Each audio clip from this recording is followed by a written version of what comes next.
All right, some of you may have heard about the National Vulnerability Database. You've heard of this? I have. You know everything. The National Vulnerability Database is the U.S. government's repository of standards-based vulnerability management data. It's got it all.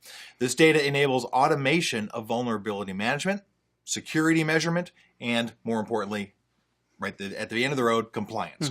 The National Vulnerability Database includes databases of security checklists, security-related software flaws, misconfigurations, product names, and impact metrics. The NVD is built mainly upon CVE identifiers. It means it has announced a new service which provides the software industry with an open forum to comment upon the set of CVE vulnerabilities discovered in their products.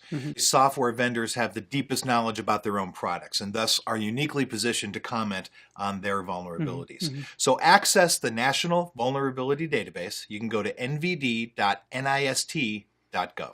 So let's continue our discussion with NVDs. And I want you to keep checking their site and some of the sites that we're going to talk about here as you're doing your research and researching vulnerabilities. So let me first start with the first one, SANS Top 20 Critical Security Controls.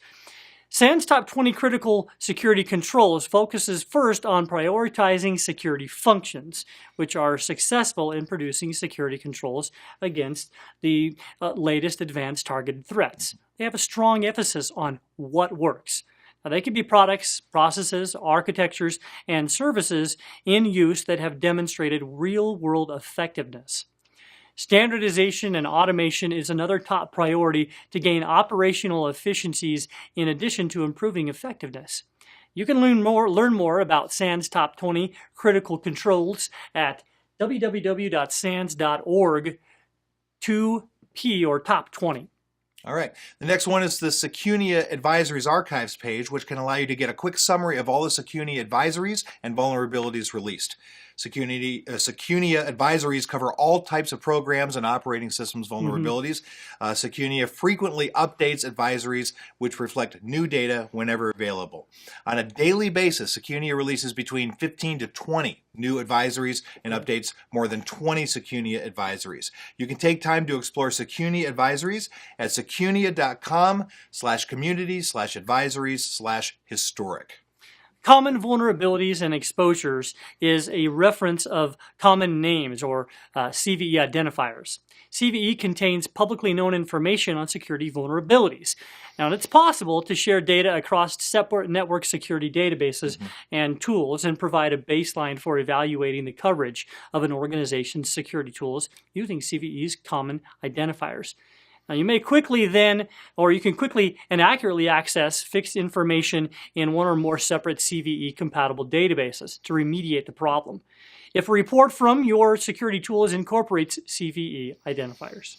Common Vulnerability Scoring System is abbreviated as CVSS, right? CVSS provides a universal, open, and standardized method for rating IT vulnerabilities. CVSS version 2 is the latest version of the Common Vulnerability Scoring System, and the release of version 2 was announced by the Forum of Incident Response Security Teams and the Common Vulnerability Scoring System Special Interest Group. Sounds very important. They're very good, too.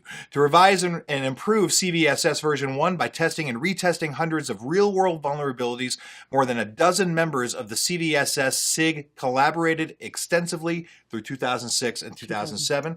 Now, to represent CVSS version 2, the collective feedback and experience of many of the early adopters and security professionals of the CVSS SIG were used. That's right.